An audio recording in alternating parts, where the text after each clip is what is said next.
Good morning, everyone. How are you doing today? My name is Makeda Valletta, and I'm live on my page, Makeda Valletta Travels, on my Instagram page. I will save this and repost it to my YouTube. So be sure you follow me in both places. And I may also post it on my the Renaissance Amazon page too, because of what I'm about to talk about. So for those of you who are unfamiliar with me, I am a Harlem native who currently lives in Chicago, and I travel a lot, both internationally and nationally. And when I travel, I don't travel with rose-colored glasses. You know, like I see a lot of people who, when they go places, like, you know, you'll see travel bloggers. Every place they go, they're praising it like it's the best place ever, and they don't want to, you know, talk about the realities.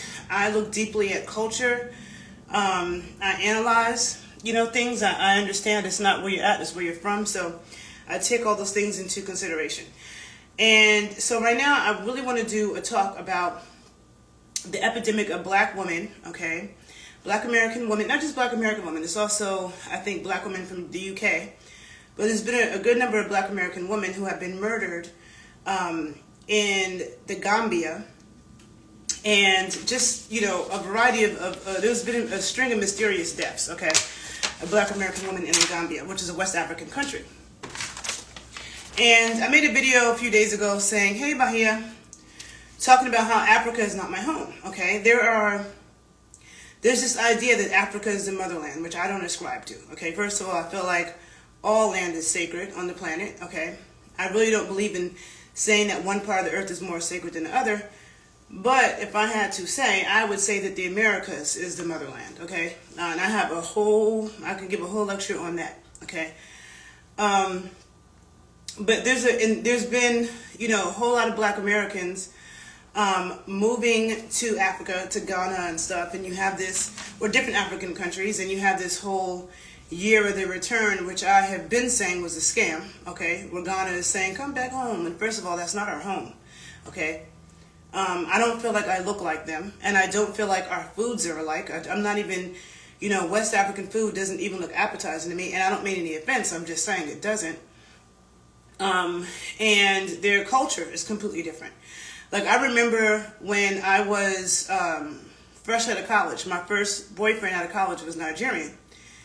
And I remember my dad told me to read the book Things Fall Apart by Chinua Achebe. He said the way that they relate and deal with their family members is completely different than us, right? And I didn't understand that then, but just in me dealing with him, there were things, and I can't remember now because that was like 20 years ago, but I just remember noticing things that were very different with how they deal with their family and how we deal with ours. So there's huge cultural differences, okay? And so to say that Africa is your home when we have no connection to it, okay? Don't speak the language, okay? In Africa, people are speaking indigenous languages. Of course, they speak European language because they were colonized, but they are usually speaking several African languages that you don't speak. They do not see us as their brother or sister, which black Americans are completely naive about that.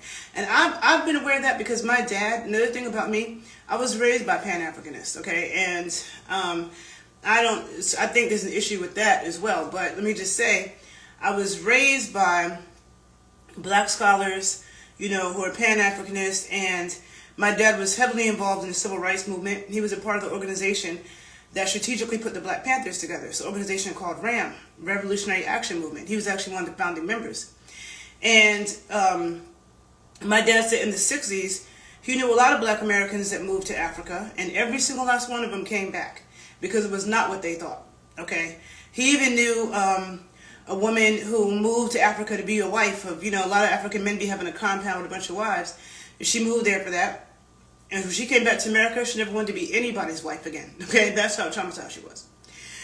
Now, this whole idea of like a strong black woman, I think that fits, you know, or this outspoken, strong black woman, I think that fits black American women. I think many of the women, the black women in the diaspora, are very mute and quiet and just accept the injustices and the abuse from men, okay, and just being subordinate. So this is the thing too, when you travel, again, it's not where you're from, it's where you're at. So this is the reason why for me, like, I have a love-hate relationship with traveling internationally, okay? Every time I leave the country, I'm glad to come back to America, okay? There's no country that I've been to that I said, I want to live in this country over America. I don't, okay? Every country has its pros and cons. I will take America's cons over other countries. Like, people complain about the police in America. The police are a whole lot more corrupt in these other countries, okay? More corrupt in Jamaica, more corrupt in Russia, more corrupt in African countries, okay? The Nigerian police are the most corrupt police in the world. Do you think that them protesting or doing anything is going to change shit? No, it's not. Because already their government is super corrupted. There's corruption in every government. Corruption in every government. Every government has some corruption. But there's levels to it. And when you travel internationally, you as a foreigner, it's like, you're always going to be guilty, okay? No one's going to try to protect you. Unlike America, where America protects people who are not even legal citizens. America protects people who ain't even supposed to be here and been here forever. America takes people who are coming here illegally and gives them housing and credit cards and shit they won't give their U.S. citizens, right? Yeah, someone said you basically have to pay every officer you pass by in Nigeria. I heard the same thing was true in Ghana, okay? I know I was bribed in Mexico. Never paid them, but they tried to get me to. But I heard that in Ghana, you have to pay every police officer when they pull you over no matter what. That level of corruption is worse to me. I've never had to pay a cop in America, and I don't know anybody that has. So that's why when people were having this whole argument in America about Black Lives Matter, to me, I'm like, it's bigger than that. Police brutality is a worldwide issue. It's not an American issue, and it's not just a black issue. It's not just a white cop and a black people issue. There's black cops and black people. It's, but it's also the whole entire world has a corruption issue with the police. That's not unique to America. And I see people online, trying to attack black Americans who, want to be in America. And they're like, oh, you want to be there and the police don't ever like you and you have to worry about being black? First of all, I don't worry about being black, okay? I don't. And yeah, the police can be an issue here, but they can be way worse. Everybody else's jails are worse, okay? Everybody else's police are worse, all right? And this, looking at Africa, because I was raised around black scholars and tons of books in my house, most people whose houses I go to, they don't even have books, okay? So when you actually, are studying culture and stuff, you understand that Africans, this whole idea that we're all black and united, and because you're black, you're my sister, and because you so-called look like me, when honestly, I don't feel like people in Ghana look like me, so what does that even mean, right? But people that have this mindset and they think that, we're all united and we all should care for each other and look out for each other, and let me leave America and go move to Africa where everybody's black and this is my utopia, is delusional. Because they don't look at us like brothers and sisters. They look at us like foreigners from a foreign land, period. Okay, and if you're a light-skinned black person, they usually look at you like you're white, okay? So you could be over here saying you're black, you're black, you're black. You're light-skinned, you go over there, they don't see you as black at all. They call you white. A lot of times they do that in Jamaica as well, okay? So the thing is that if you go on YouTube, and I'll post some of the videos below on my YouTube channel, but there are a few channels, okay, of people black Americans who moved to Africa who have YouTube channels talking about these women being deleted, okay, in the Gambia. And one woman, she's from New York, because I see a lot of these people are from California, and I feel like California people are super hippy-dippy and naive, okay? But there's one woman who had moved from New York, right? And you could tell all of her New York accent.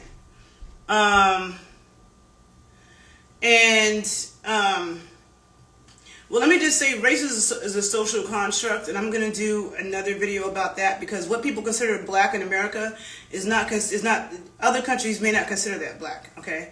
And there are people in America who will say, I'm 100% black, I'm 100% black, I'm not mixed with anything, but you clearly are. It's just that in America you don't claim it, you just say you're black. You ignore that. But other countries will. So like in Brazil, if you look up what percentage of Brazilians are black, you'll find that most of them aren't black. They're mixed blood. So Brazilians really use that mixed blood category, whereas black Americans, not just black Americans don't. Americans say you're white or you're black. When most people in America are mixed, whether you identify as black or whether you identify as white, most people are mixed, okay? We just don't acknowledge that. We only acknowledge it in America if you have one parent, two parents who claim to be two different things, then people will say you're mixed. But most of us are.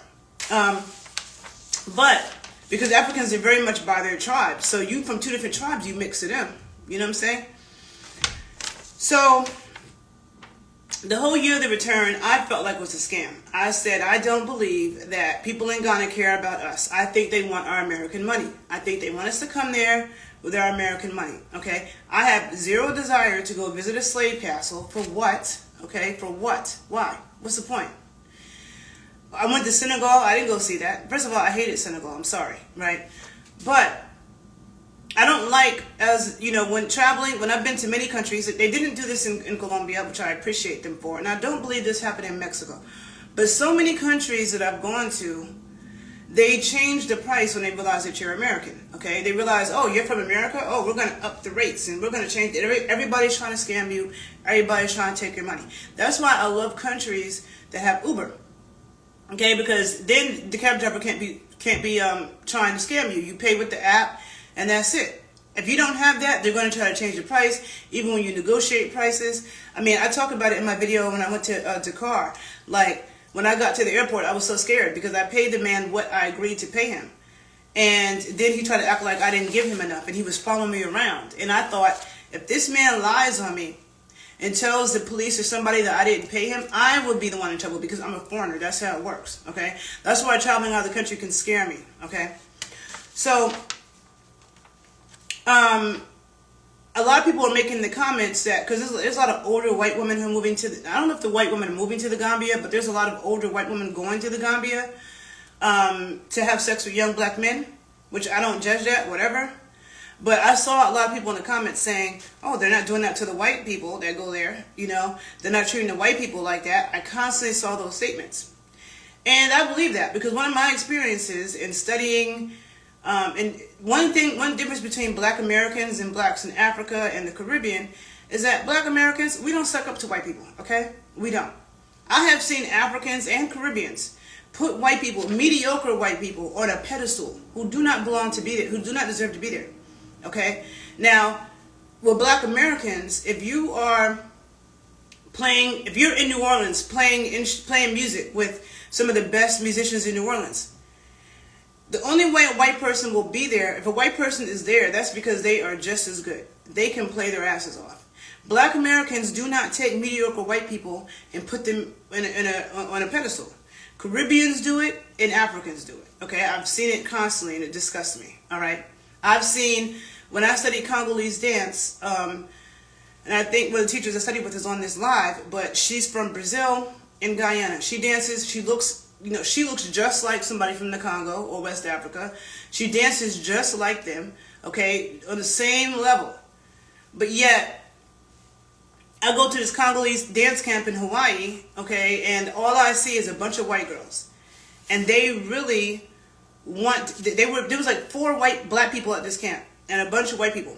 And they were saying sarcastic things to the black Americans, not wanting to teach us certain things. But then here you go see them over here with all these white girls teaching them all these sacred songs and all this stuff. And you see this white group that had a Congolese dance company in Northern California, all white people that could not dance at all.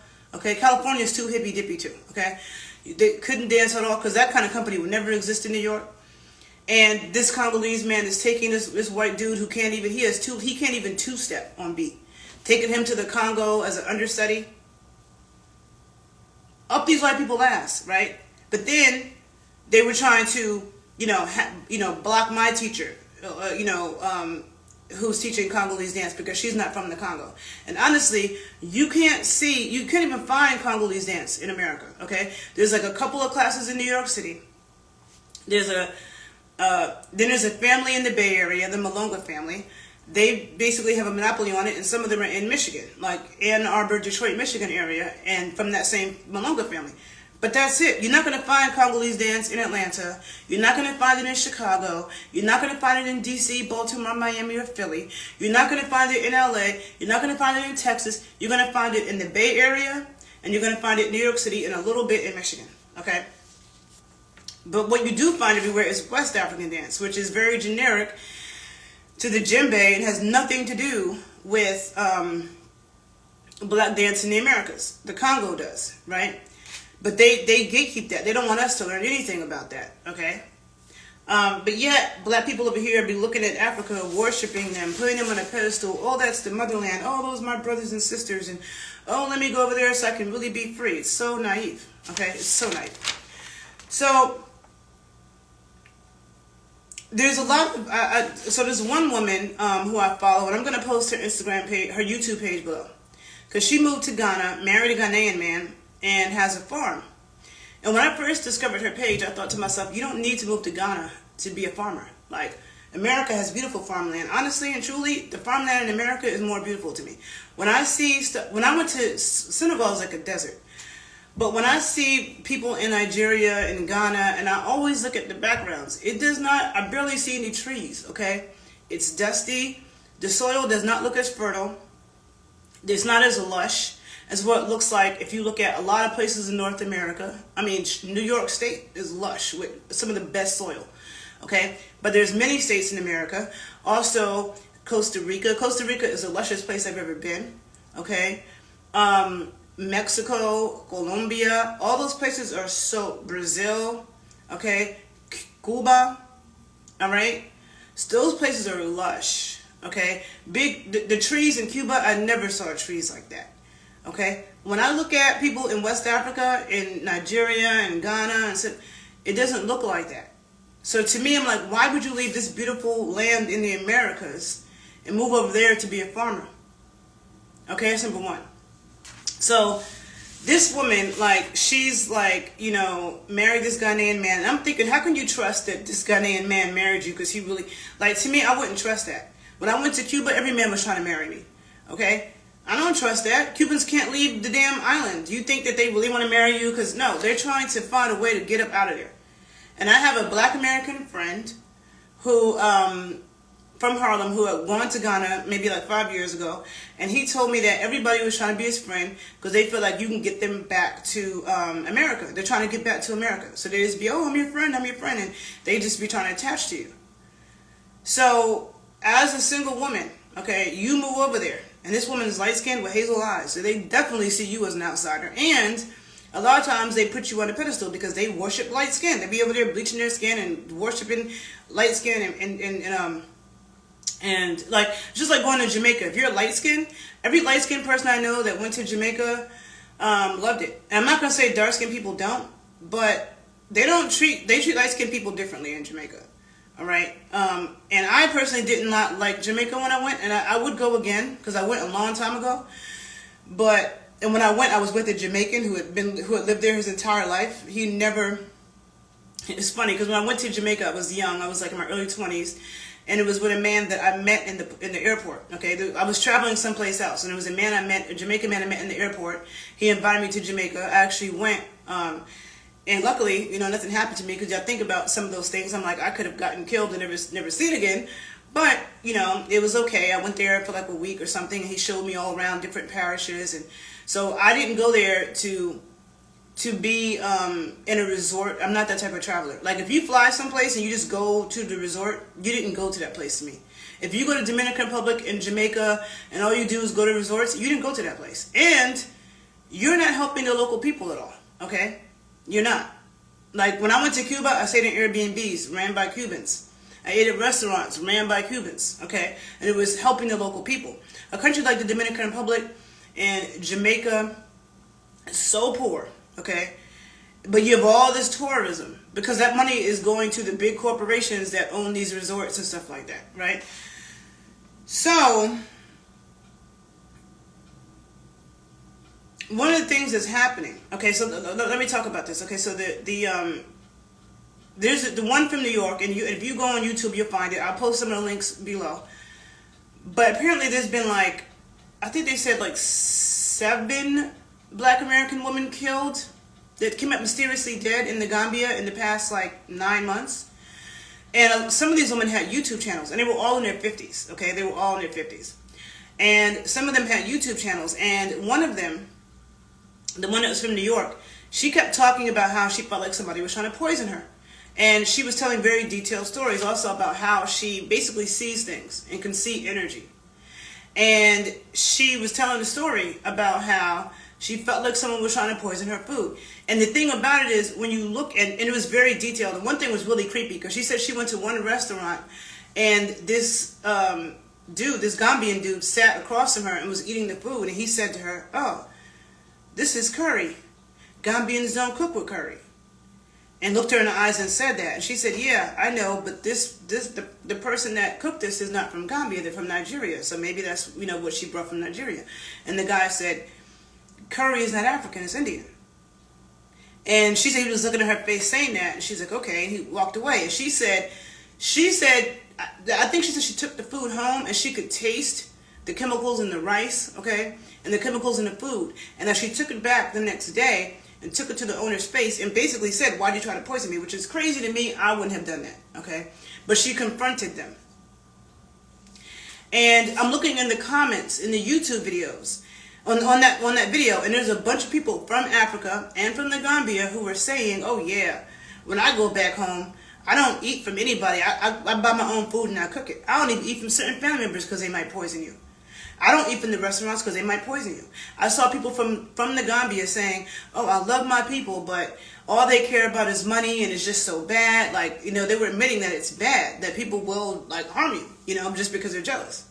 Now, I remember years ago when I was in my early 20s, I remember, because I've dated some West African men, but I remember one friend of mine who was from Ghana. He would go back and forth. Me and him were friends. He would go back and forth to Harlem, right? He would be in Ghana for a minute, come to Harlem for a minute. And I remember he used to just pop up. I never knew when he was going to be gone or coming back. And he told me, I don't tell people when I'm traveling someplace, because he was worried about people putting a hex on him or doing some type of negative shit. And he wouldn't eat from people. I remember going to, and he said it'd be your own family. I remember going to an Ethiopian restaurant in New York when I was in my early 20s with a dude who was West African.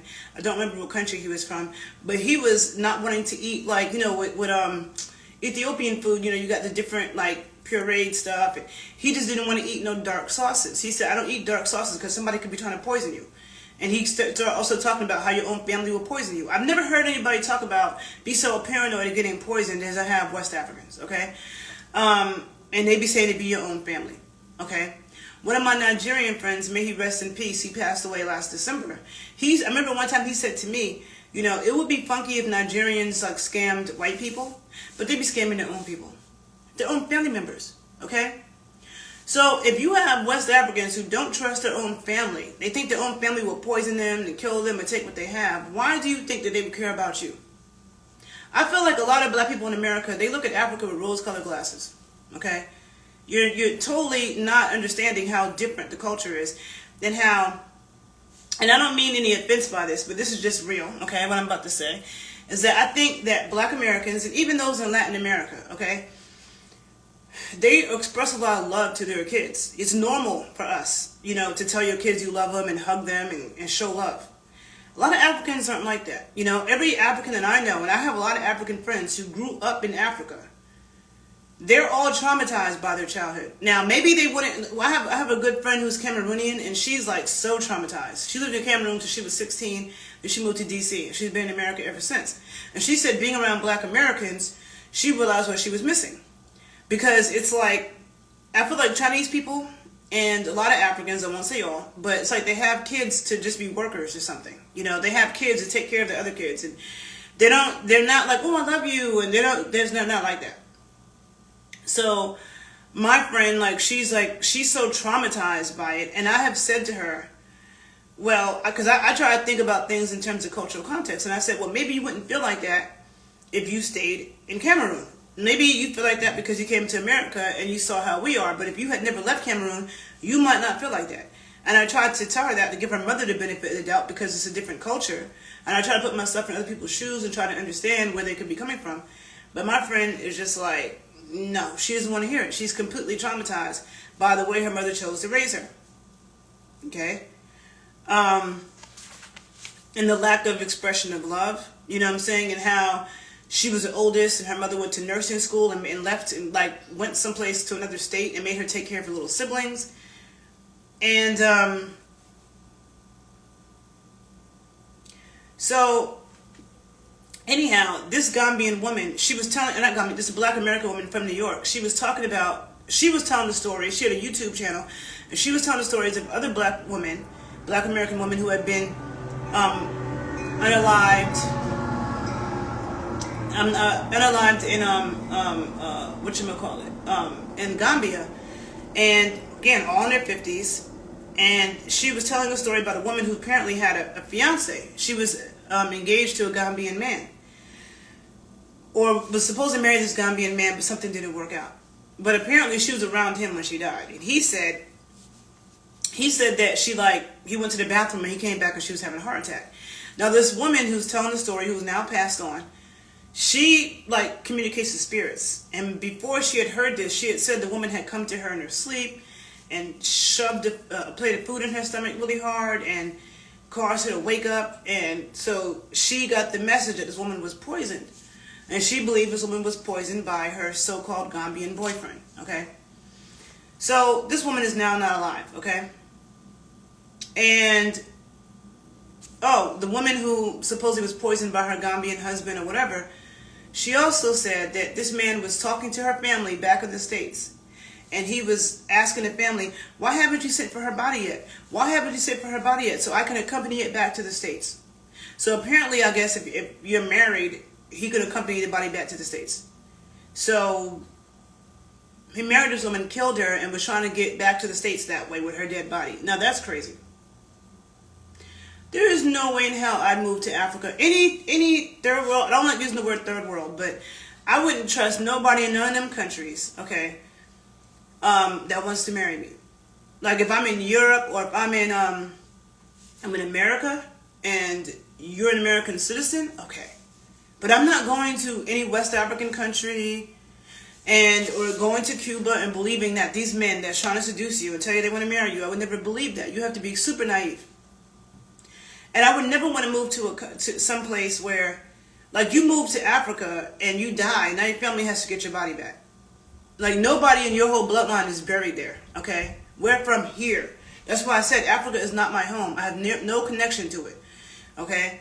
All of that stuff is foreign. I'm an American, okay? A true American. White people aren't the true Americans. White people are the ones that hijack this land. And so when people say, I feel like an outsider, I don't feel like an outsider in America. I feel like an outsider in Africa, okay? Not in America. So, so now I'm looking this other woman, and I'm going to post, their pages below on my YouTube channel. The California girl, the light skin and light eyes, who married the Ghanaian man and built this farm. I'm listening to her video this morning, and she found out that, and I should know these people's names, I should, but I don't, sorry. She found out what happened to the most recent woman who was unalived in the Gambia, right? The one who was saying that she felt like somebody was trying to poison her. And she was telling very detailed stories on YouTube. Oh, and another woman who was killed, she apparently was telling stories about how in the Gambia, she was on YouTube, telling stories about how they have a lot of blackouts there, right? So they have a lot of blackouts in the Gambia, and when that happens, it causes a lot of the food and the produce to go bad, and in the stores. So stuff will unthaw, and she said the businesses basically just refreeze it and try to.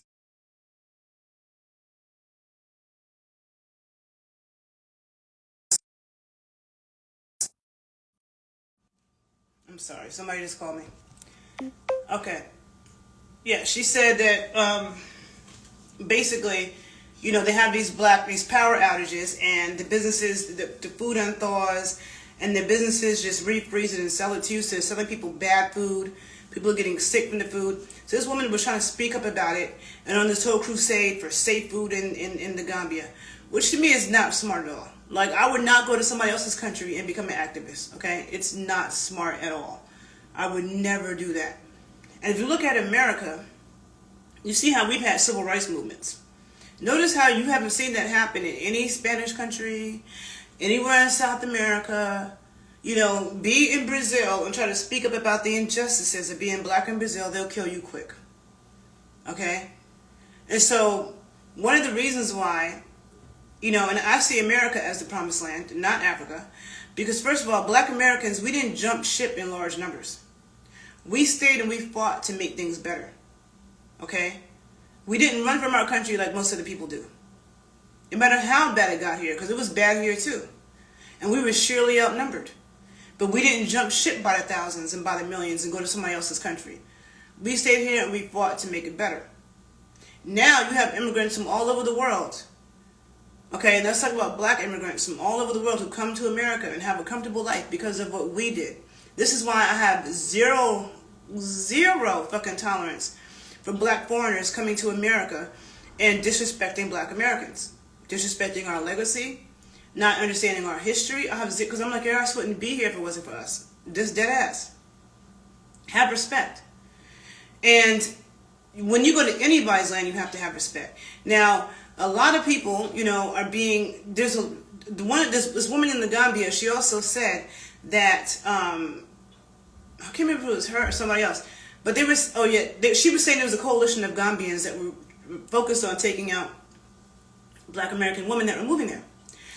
And some people are mad because they feel like you're buying their grandmother's land. You're buying land that belonged to their family that they couldn't afford to get. Now here you come with your American self buying the land. And the way things work there, they got chiefs and this society. You know, America doesn't work like that. And if you buy land in America and then somebody tells you you don't belong, it doesn't belong to you, you have legal recourse. You can't do that over there. Go to Africa and spend thousands of dollars on some land you think is yours, and then they come tell you it's not. You can't do shit. So not smart. Okay? So, because that's not our land. Okay? That's not our land. We have no connection to that land. But when black Americans go to Africa, they go with a certain level of respect and a certain level of trying to learn and a certain level of... Africans don't do that when they come here. I'm not going to say none of them do, because I have a group of African friends who do, but they're the minority. A lot of Africans, a lot of people from other countries. Like I remember being around this Jamaican dude in Miami, and he said to me, "What's American food?" You know, really sarcastically. I wanted to curse him out. Me and him didn't talk again because I felt like that was really disrespectful. So I'm like, you've been living in America all these years and you don't know what's American food? You can't name some American dishes? There's no way that a black person from America moved to Jamaica, lived there for fucking 20 years and say, what's Jamaican food? Like, are you asleep? This is a whole huge country. American food is way more diverse than the food in any Caribbean country. Okay? If you look at all the different foods that people eat in every state, you just go to the South itself. Food varies. So people eat in South Carolina is totally different than what they eat in Texas and what they eat in Maryland and what they eat in Louisiana and what they're eating in Arkansas and in Memphis. You know, it's totally varied. Then that's just the South. What are people eating in Maine? What are they eating in Wyoming? Okay, American food is extremely broad. But people come here, they don't care about learning about our culture.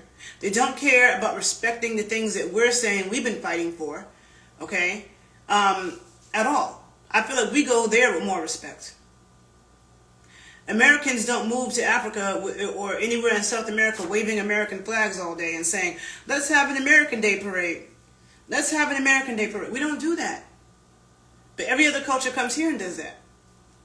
You know, so I don't like lectures to Americans about how we need to assimilate, because most folks don't assimilate here at all. Okay? They stay in their own communities with their own people and open up businesses and only hire their people, and that happens in every single city in America. I'm not doing no fundraisers in America for Africa. Like you have people who move here from another country, like, oh, I'm gonna raise money to send back home. Why should we be raising money for you to send back home? Are you coming here? Are you doing anything to raise money for people here? There's people in America who don't have stuff. So you want to come here and just take from America. You don't think you need to give anything. But when Americans, when we go to your place, we're giving and trying to say, no, I'm not with that. Also, I saw a video. There's this black dude. There's a few different YouTubers that I follow, travelers, right? Or people who move to Africa. One black man, he was talking about, apparently he's married, and he was saying how black women from America, you know, you shouldn't be moving here single, which is another reason why I love America, because I've noticed even traveling, I solo travel a lot. So even traveling in some Spanish-speaking countries, you don't see single women. That's why in Cuba it was like, oh, you're here by yourself? You're not with a man? And everybody's trying to like romance you and shit, right? You don't see that in Latin America. When I was in Colombia, when I was in Cuba, like women are either, they're always with their boyfriend or their husband, or they're with their whole family. You know what I'm saying? But you don't really see single women like that. So in America, like it's nothing for us single women to travel and do things by ourselves. But sometimes you may not be a single woman. Your dude just may not be with you. You just take a solo trip, right? They were saying that they don't like that in a lot of those West African countries, because they look at you, and maybe traveling is one thing, moving there is something else. But they don't want you to influence their woman. They don't like that you're so independent. It's like you're a threat. So you had all these single women in their 50s moving to the Gambia, and they looked at them like, you're a threat, we don't like that, you're a target. And so this one Black American man, he is chastising Black American women who are moving to the Gambia single. And he's just like, oh, you can't come here. You guys, basically, the same rhetoric we always hear from Black American men, that Black American women, that we talk too much, and, you know, and, you know, just trying to tell us that you're supposed to follow a man, and you're just not, you know, all this stuff. And that's why I'm saying Black American women are unique in the sense that we have a legacy and a history of speaking up for ourselves. Okay? There's a lot of countries where women can't do that. Okay? Like you see men all the time, Black American men saying, I'm going to go find a wife in the Dominican Republic. I'm going to go find a wife in Brazil. But in Dominican Republic and Brazil, a lot of those women deal with abuse from men. Okay? They're independent situations. A friend of mine who was just in Dominican Republic said that they told him at the bank, they don't hire women at the bank because they said men have to feed their families. So we don't hire women. Okay, men have to feed their families. So what happens if a woman's in an abusive situation? She can't get away from him because she can't get a job to make money to pay for her kids. So she has to be with this abusive man. What if the husband dies? She's going to have to find some other man who's abusive, you know, or put her in a bad situation so she can survive. So a lot of women in Dominican Republic sell their body because people need their own money, right? And so now you as a Black American man are going to this third world country where women are super impoverished, just want to get out of that situation. And you really believe that they love you. They're just running game on you so they can get up out of there. And you're like, oh, they know how to treat a man and da-da-da-da-da. It's so ridiculous, right? So, and then there was another video that this Black American man posted with a video from a woman from Ghana, right? And this really pissed me off. This Ghanaian woman who lives, I think, she lives in the States. I think she might have been in New York, right? And she made this video criticizing Black Americans who were going to Ghana for Dirty December, right? And she was saying, you know, December is supposed to be the best time to go to Ghana and Nigeria, and it's party time. And she was saying, how dare, I don't like all these Black Americans going to Ghana just to party, and how dare you, you're going to Ghana and you're not going around to the other places to learn about the culture and to see how kente is made, and if you want to go to these indigenous countries, then you need to learn about the culture. When first of all, America is an indigenous country. How much has that Ghanaian girl, or most Africans, going around America and try to learn about our culture? They don't. Okay? People will move here, live here, make money here, get top positions at jobs, which we could never get in their countries. Okay? As a foreigner, there's no other country in the world you can move to and as a foreigner get top positions in every industry. But you can do that in America. That's why I say America is really the promised land. Okay? People come to America to make their dreams happen. You don't move to West Africa to make your dreams come true. If that was the case, why are so many of them over here? If Africa is so great, and it's this promised land, and it's the place where you can be peaceful as a Black person, why are so many Africans over here, coming over here by the millions? Why? You know what I'm saying? So the thing is for her, and then this Ghanaian girl said that she hopes that Ghana blocks our passports from coming there, and that she was so disgusted. I mean, it was a nasty video, and I'm thinking, bitch, you're in our country right now, using our resources, okay? And you're mad because, and people already were partying in Ghana during that time. And when Black Americans go to Africa or go someplace in the Caribbean, we always go to the local markets and support them. I don't see Africans coming to America and saying, where are the Black American businesses? Where are the Black American vendors? Let us go support them. They don't do that. If you have a Black American who opens up a business in West Africa, they're going to hire people from there. They go to Ghana and open up a business, they're going to hire Ghanaians. Plenty of Africans come to America and other ethnic groups, and they open up businesses and just hire their people. You see that in every single city. They're not making a conscious effort to let me hire Black Americans. I even saw a Jamaican dude in New York who's on my Instagram page, and he talked about how a Jamaican woman delivered some food to him, and then she told him that she had a cleaning company. And he said, you know what, he already had a cleaner, but he said, I'm going to hire her because she's Jamaican. I'm going to support my people. But do you ever think about supporting Black Americans? No. Immigrant groups don't think like that. But when we go to their countries, we do. And then people have the nerve to complain. See, I don't like that. Another thing. On one of those YouTube videos, I saw a comment where a woman, I think she was from the Gambia. I can't believe she's from the Gambia or a different West African country. But she said she was a medical professional in America. She was living in America. And she said in the U.S., when somebody dies, they automatically do a toxicology report. And they do just like basic investigation and run tests on the death of this person. She said in the Gambia, and it might be other West African countries too, that when you die, they take you straight to the morgue, okay? They don't do that type of stuff. So you as a foreigner dying in an African country, do you think that they're really, I mean, who cares about them trying to figure out what happened to you because you're dead, okay? I'd rather be alive. So, and then now you're putting stress on your family. Now they have to figure out how to get your body back here, which is why W.E.B. Du Bois's body is still in Ghana, because he went and died over there. People wasn't trying to, you're stressing your family out trying to get your body back, okay? Now, the most recent woman who died in the Gambia, the one from New York, she, it came out like in the past few hours that they found the person that killed her, and apparently it was one of her workers, okay? It was a man from Sierra Leone. He was one of her workers, and he killed her for $1,000, over $1,000. And so the woman that I'm listening to, the California girl, the light-skinned hazel-eyed girl from California who moved to Ghana and married a Ghanaian, she is saying, she was talking about the type of things that happens when you're trying to build there. And how, you know, they'll get you workers. Okay, you want to build a house. They'll get you workers, and you pay them. Like, they tell you a fee, and you pay the person. And then that person, like that middleman, is taking your money and not giving it to the workers he's supposed to give it to. So now the workers didn't get paid. You don't know this. That person took your money, okay? And she said that type of stuff happens all the time. And so I'm talking about the levels of corruption. See, in America, there are checks and balances in ways that you can, like, sue people and have retribution. Forget about that in Africa. Your shit's done, okay? So she was talking about this, you know, and I'm thinking to myself, and people were telling her to be careful because she's living in Ghana. And she's talking about this on YouTube. People are telling this woman, be careful talking about that. And she's like, no, I'm not going to be careful. I have the right to speak about what's going on. And again, that's that Black American mindset, right? Where Black American women are going to speak out. That's how we are. We are the strong Black women that don't take no shit, okay? And I'm proud that we are like that, okay? Because some Black women get offended by being called strong. So would you rather be weak? Strong is always better than weak, okay?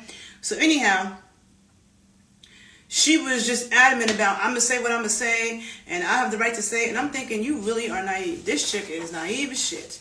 Because you're in their country. I remember when I was a kid on Thanksgiving, right? When we were going around the table saying what we were thankful for. My dad said, okay, I might have been like in junior high. My dad said, I'm thankful to live in a country where if I criticize the government, I will not be dragged out in my sleep and beaten. And I was like, whoa, like that was what he said. And I was like, wow, most people have lightweight shit when they say what they're thankful for. Oh, I'm thankful for my family. I'm thankful for my health. I'm thankful to be alive. My dad said, I'm thankful to be in a country where if I criticize the government, they won't come in my house, pull me out, and beat me. Because my dad was a journalist, an op-ed columnist, not a reporter. He wrote his opinion about what was going on in the world. And he critiqued the U.S. government. He critiqued governments of other countries. You know what I'm saying? And he was able to do that in America. You can't do that in other countries. A lot of other countries, you talk bad, you talk greasy about the government, that could be the end of your life. And so, and now when I think about it, when I was in Senegal, I had made some YouTube videos just talking about how Senegal wasn't what I thought it was. Like, I felt like I was scammed. I feel like, I couldn't, out of all the places I've been in my life, going to Senegal was traumatic, and I have several videos where I talk about that. I just feel like it was a scam. People act like it's so great. No, it's not, okay? I don't think so. I think that a lot of people go to Africa with rose-colored glasses, and they don't want to say anything bad about it because it's Africa. It's a so-called motherland. But people could diss the United States all day. All day. Oh, Americans are stupid. America this, America, all day. But Africa, oh no, it's great. It's a motherland. No, I beg to differ. America's better. I'm sorry. So the thing is, I remember when I was leaving Senegal being questioned in a weird way. And it kind of scared me. Because they kept saying, what do you do? But it was like, it was kind of scary. And I'm thinking like, Did they see my YouTube videos? Because other countries, they really be watching you. And that's the thing that the woman said, the last woman who was killed in the Gambia, she said that from the time you get off the plane, they're watching you. And they're like, oh, that's going to be my cash cow. And they're watching you. They know everything you're doing. And I have a good friend of mine whose cousin works, what the hell does he do? I can't remember, but he does like, not works for immigration. He does like international police work. I can't think of the right, but he told me, because when I was telling him how I travel by myself to Colombia and Mexico, he was like, he would never let his daughters do that. Okay, and he's somebody who knows really what goes on. And he's like, because they're watching you in those countries. Like, you think you're not being watched. And it's a very sophisticated way that they're watching you. Okay? And when I think about this, when I think about all the places I've gone to by myself, I'm thankful that nothing has ever happened to me. Nothing has ever happened to me in the States either. You know what I'm saying? You got to be careful. But I feel like there's a different level of sinisterness sometimes when you're, you know, in a foreign country. And with African countries, yes, there's people who travel solo. But there are a lot of people who tell you shouldn't be going there without somebody who's from there. Now, also, visiting a country is different than moving to a country. It seems like a lot of these West African countries are not happy. They don't want to see Black Americans moving there in the masses, and I can understand it. I don't want to see a gazillion foreigners move to America in the masses either, because it does affect Black Americans. And the thing is with other countries, like if we're moving in mass to Mexico or Colombia or Ghana, and people in those countries say that life is becoming more expensive because all these Americans are moving here, or Canadians are moving here, that's a valid thing. People accept that, okay? And like, oh, you're upping the prices, you're affecting the locals, there's consideration given to that.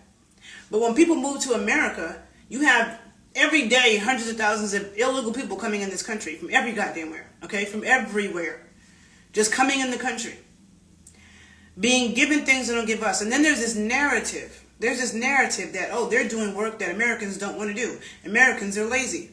Which is utterly ridiculous, okay? My mother is a union organizer. My mom is a notorious union organizer. Very successful. I grew up in the labor movement in America. Saw my mom fight for the rights of workers, fighting for livable wages, fighting for benefits, child care, health insurance, all kinds of things.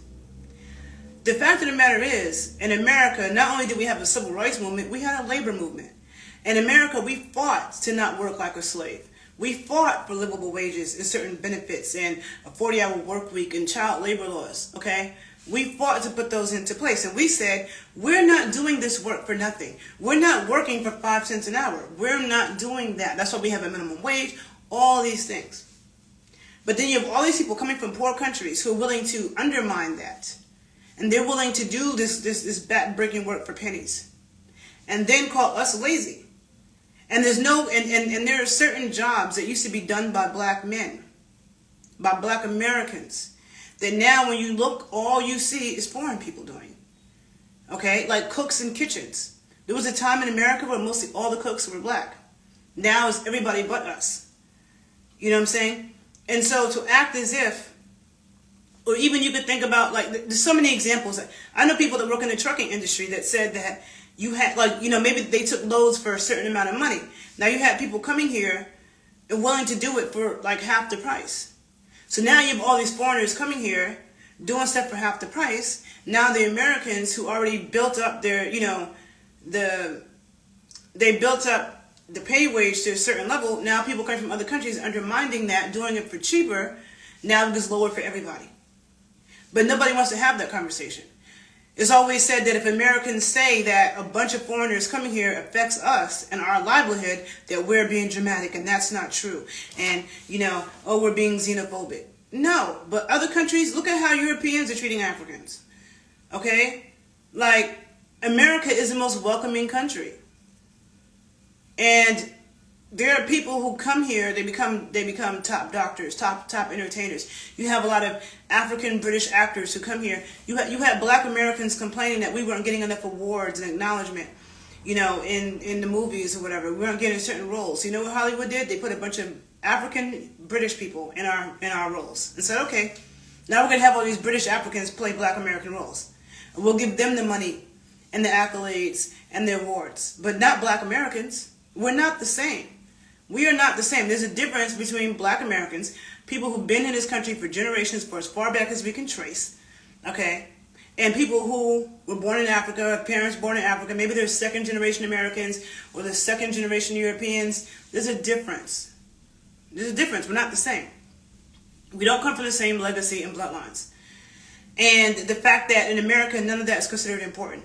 There's no respect for the people that have been here. There's no respect for the things that we fought for.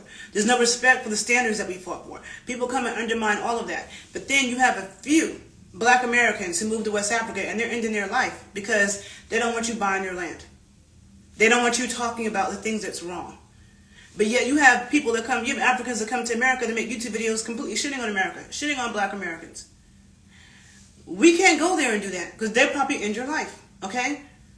So the woman who married the Ghanaian man, and she's all on YouTube, like, I don't care, I can say what I want, and da-da-da. I'm thinking, girl, you are not smart. And she's already talked about how she came to Africa with rose-colored glasses, and it wasn't what she thought, and she was naive about so many things. She says that. So I'm like, okay, you already realized you were naive about a bunch of shit.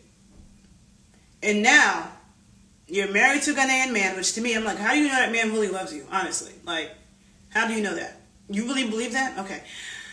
Anyhow, you don't think he's with you for clout because you're American. Like, so that's number one. Number two, you already admitted that you were naive about a bunch of stuff that you didn't understand. So now, you're over there talking on YouTube, talking about how you can say what you want and blah, blah, blah, blah, blah. It's not where you're from, it's where you're at. Yes, Black American woman, we speak up.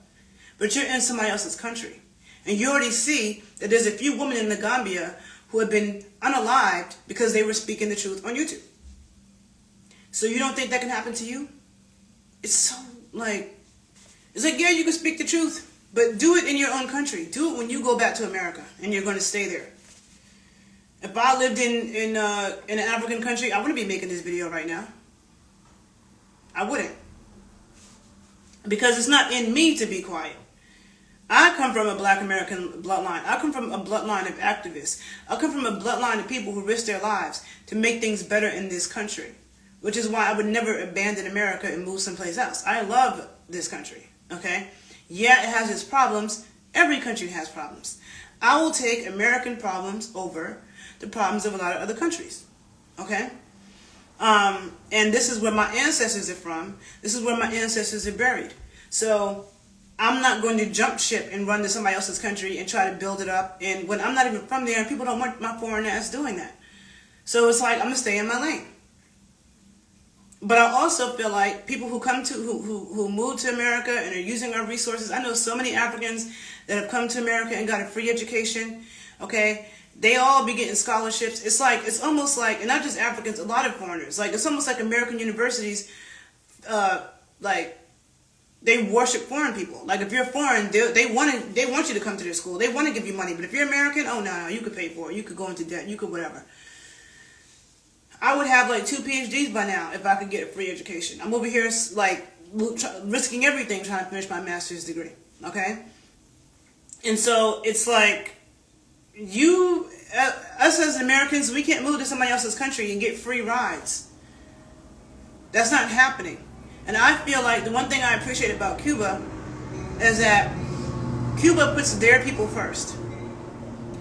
And I wish America would do that. Now, the thing about America, yes, America is responsible for destructing the governments and, causing damage to certain countries. So I feel like America should give those countries money so that those countries can work on their issues and people can stay where they are. But I don't think that America should be taking on every single person that wants to run up in this country.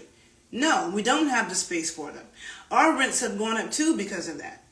I remember talking to a friend of mine whose family comes from Honduras, and I said to him one day, why is it that, I don't care where it is in the country, I don't care if it's a small town or a city, I don't care if it's the island of Hawaii, everybody is saying that there's way more people in their city, way more people in their town than there was when they were growing up, or than there was 20, 30 years ago. Everybody, I don't care where you are, everybody says that. There's more development, there's more people. And I'm like, why does everybody say that? He said, because of immigration.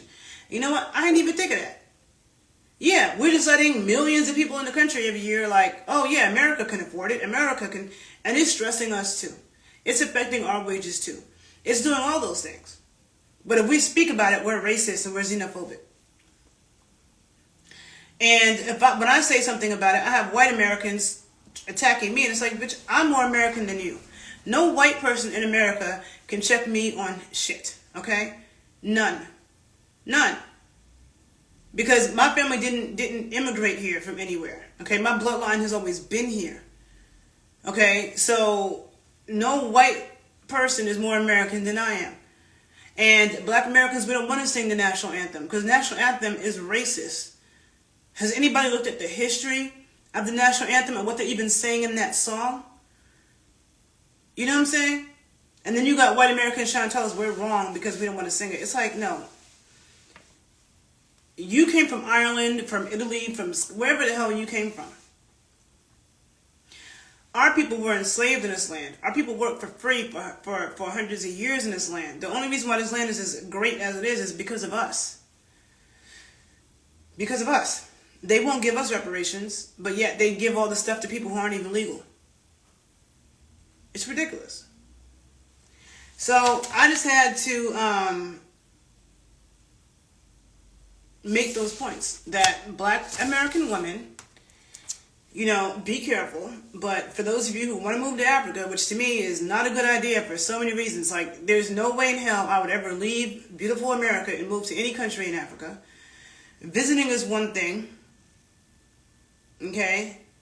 I mean, even then, yeah, I'm just going to leave it at that. Visiting is one thing, but when you travel internationally, period, and this is why I've also become a lot more interested in traveling in America, because America is such a big, diverse country, and just traveling in America is like traveling to other countries because it's so different. But, you know, it's not where you're from, it's where you're at. And if you get caught up in some shit in somebody else's country, like, who wants that? Who wants to go to jail in a foreign country? Who wants to be killed in a foreign country? Like, I don't want to be killed anywhere, but I'd rather be here than a foreign country. I don't want to die across the Atlantic Ocean. Right? And you're being watched in different ways. The freedom that you have in the U.S. to just speak about things and to speak up, you don't have that freedom in a lot of other countries. The freedom you have in the U.S. to smoke weed, okay? You don't have a lot of other countries. And to me, like, for those of you who don't know, I'm working on a Master's of Science degree in medical cannabis science and nutrition. And cannabis is extremely medicinal, along with other herbs. But cannabis is, like, to me, the most medicinal of them all. And here in America, it took 100 years of fighting for people to, it still hasn't gotten back to where it was 100 years ago with cannabis, where it was like literally on the shelves everywhere and prescribed for over 50% of medical conditions. But we've come a long way in this country, and now most of the country, cannabis is accessible. It's easy. You're not going to freaking get thrown in jail forever because you're smoking a blunt or you're using it for something else medicinally. But you can't do that in a lot of these other countries. There's a lot of freedoms that come here as a single woman. Like, I can't imagine a life of like, I'm worthless and I can't live and I have to be worried about people trying to kill me because I don't have a man next to me all the time. I can't do certain things because I don't have a man next to me. And a woman is not supposed to speak up. A woman is not supposed to be heard. A woman is not supposed to own things. Man, F that. And that's why I got so mad at Akon, who kept trying to convince black Americans to go invest in Ghana. It's like, why the hell would we do that? We should invest in our shit. We should invest in our land. Black Americans have already had lots of land taken away from us in the South because of white terrorism. Black Americans need to reclaim that land, okay? There is beautiful land here in the United States. Beautiful fertile soil and land here, okay? I'm not moving across the Atlantic Ocean to somebody else's country to build something up. And I really believe that the whole year of the return in Ghana was just a scam to get black Americans to come and spend their money. They don't really care about us. It's like Ghana is doing bad financially. Oh, let's come get their money. And you have all these black Americans moving over there getting no support. So Ghana is saying, oh, we're going to give you citizenship and we're reaching out, come home, come home. which is not your home, okay? And then you get there and there's no help and no support, and you're getting robbed. You're buying land that you thought was yours, and they're telling you it's not. People are unaliving you because they're jealous. You have to pay off the police every 2 seconds. That's not peace to me. Or I hear people saying, you know, you want to get things fixed. Someone's supposed to come fix something in your house, and they tell you they're going to come tomorrow, and they don't come for 2 months. And it's like that with everything. Hell to the N-O, no. Okay? I am a proud American. I'm glad to be here. I love this country. And, out of all the countries I've been to, my favorite countries have been Colombia, Mexico, and the Netherlands. Okay? Those are my 3 favorite countries. And I liked a lot about Cuba, but, Cuba is very restrictive. I would never post a video criticizing Cuba while I was in Cuba. Okay? And even posting it after I left Cuba, I would make sure I wasn't going back anytime soon. Okay, because they do be watching you. Cuba, the internet is very much monitored. And you definitely can't just be speaking about what you want. You can't, when you're in Cuba, you can't even go on. Well, I haven't been to Cuba. Last time I was in Cuba was 2018 or 2019, so it's been some years, or maybe something has changed in the past 5 years. But I've been to Cuba 5 times. But in Cuba, it's like you couldn't even go on your bank account website. Like if you bank with Chase, you bank with Bank of America, you couldn't even check that on the internet. Okay, you really couldn't access YouTube at all in Cuba. If you think about it, you don't see Cubans on the internet. You don't. They are like blocked from that. The internet access they have is extremely minimal. So when you go to Cuba, you can't go there, but something important you have to do. If you have to send an important document or file, you can't do that in Cuba. Like it's very minimal. Okay, and so you definitely ain't gonna be there making YouTube videos talking about the government. Like you'll probably disappear. So those are all the freedoms that we have in the U.S. And a lot of people look at things with rose-colored glasses instead of really analyzing and thinking. And I think a lot of black Americans, and my dad said this, back in the 60s, they have this idealized idea about Africans. Even black people, let's say, I'm from Harlem, but there's a lot of Afrocentric black people in Brooklyn, and all of them are vegans. Okay? I get so tired of Brooklyn with the vegan this, vegan that. Everybody looks like they're starving to death. All the real Africans in New York live in Harlem and the Bronx, okay? You don't really even see Africans that live and Africans don't go to the African Street Festival that they have in Brooklyn. They don't go to the African Festival they have on the south side of Chicago. They don't. Africans don't go to that. And all that stuff is made up African shit. And it's interesting to me that Africans never call black Americans out with the stuff we be making up about them, like, oh, Africans don't drink milk. Every African I know drinks milk. Every African I know who grew up there was drinking milk. Okay? A lot of them, like one of my friends, he's from Senegal, he's Fulani. He told me the Fulani, they worship milk.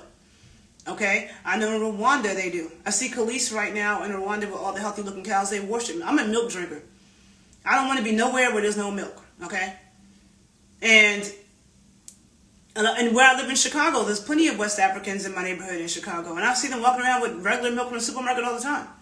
So, but yet you have black people in Brooklyn, these so-called Afrocentric, Sadie followers, Queen of Four frauders, talking about, oh, Africans don't drink milk, and they don't eat flesh, and they don't blah, blah, blah. When really, Africans be eating insects, they be eating organ meats, they be eating blood, they be eating, and those things actually are healthy.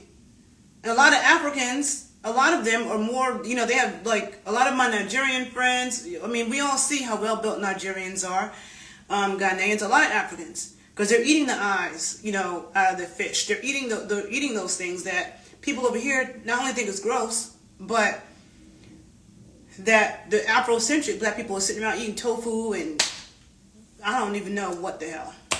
Almond milk. That's not what Africans eat. But then you're in a so-called African religion and you're sacrificing animals, but yet you don't eat animals. Like even in Native American religions where they sacrifice animals, they eat it. Yeah, they eat it. It's a part of the whole spiritual. So it's like you're completely disconnected from the spirituality and the culture. Food is a part of people's culture. So if you're not accepting the food, if you're not learning about the food, immersing yourself in the food, you're not immersing yourself in the culture. So you can't claim to be so Afrocentric and you don't know shit about the foods they eat and you're making up shit. And you're sitting around eating salad and vegan this and vegan that. Ain't no vegans Not just not vegans in Africa. There's no vegans in the world, okay? That's an eating disorder. It's an eating disorder. And yes, you have certain civilizations that ate like a lot of plants, but they also ate a lot of insects, okay? And people eat insects in America. I was in Savannah, Georgia, and they had chocolate-covered grasshoppers and shit they were selling in the store. Okay, bugs are nutritious. But the real Africans, there's a lot of Africans in New York who are living in the Bronx and Harlem.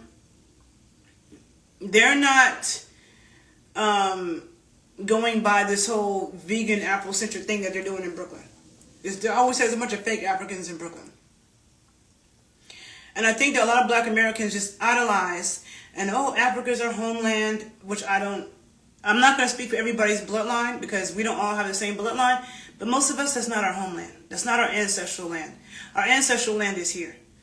The foods are completely different. The culture is completely different. The music is completely different. Like, a lot of things are very different.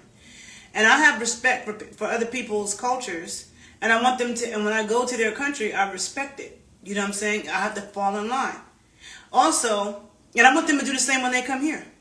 But also, the girl from California, the light-skinned, hazel-eyed girl, she was talking about how one time, I guess she's with her husband, her Ghanaian husband, and this older woman told her she's to cover up. And she's like, I'm going to wear what I want, blah, blah, blah. But see, that's the problem with being in other countries. You know what I'm saying? Like, in America, I could wear what I want. Nobody really tell me I need to cover up my arms. I remember when I was in Cuba, I had on a skirt. It wasn't that short, but I had on, it's just that my legs were out. And it's hot as hell in Cuba. I had to go into the bank. They said, you can't come in the bank with your legs showing. Like, what? I can't come in the bank with my legs showing in this hot-ass country? And that's another thing. Every hot place I go to, whether it was Senegal, whether it was Mexico, whether it's Colombia, outside of Cartagena, but like Cali, Colombia, which is very hot, like all Jamaica, Haiti, people have on long sleeve shirts and pants. So I know that y'all have a vitamin D deficiency because the more melanin you have, the more sun you need on your skin to get vitamin D. Darker you are, the more sun you need, and you need it on as much of your skin as possible. Okay, I have videos on my page, The Body Scientist, where I talk about this. So if you're a dark-skinned person and you're in Africa, you're in Jamaica, you're in Haiti, you're in Brazil, you're in Colombia, you're in Mexico, you're in New Orleans, you're in Miami, and you're walking around all covered up, that's really bad for your health. And before we were colonized, we were naked. So when I'm someplace hot, whether it's in America or anywhere else, I'm trying my best to get as much of my skin exposed to the sun as possible. I feel like I'm overheating with all those clothes on, first of all. Secondly, I know how the benefits of getting the sun on my skin. So I don't want to be walking around like this and they're like, oh, you need to cover up your arms. I don't want to be a place like that. That's why I don't be wanting to go to Dubai. You can keep that shit. I don't want none of them Arab countries. People are super religious and they definitely don't want, like, I'm not interested. I like to go where I can be free. Okay? And there's not many places in the world like that. And you do have to, and I wouldn't feel like I could be free in Africa, okay? Because there's too many social norms of how a woman is supposed to be. And if you're not that, you know, if you're what a lot of black American women are, then it's a problem. And I like who I am. You know what I'm saying? I'm not trying to be with a man just because I need him to survive. Like, being with a man is great, but I don't want to be in a country where if I don't have one, I'm worthless and I don't have anyone to speak for me and no one's going to take me seriously and I can't negotiate certain things, or people are trying to take my life because they know I don't have a man. Like, no. So anyhow, I'm going to end this video. I just want to make people aware of the fact that there are a string of black American women who are over 50, who are being unalived in the Gambia under mysterious situations. It's all over YouTube. You could type it in, you'll find several people talking about it. It's highly disturbing. And so when I repost this on my YouTube channel, I will put some links below so you guys can look at it, okay? So if you like the video, please like it, please share it, please leave your comments, and I'll see you in the next video. And if you're traveling, travel safely. Just always remember, it's not where you're from, it's where you're at, okay? Bye, people. Have a good day.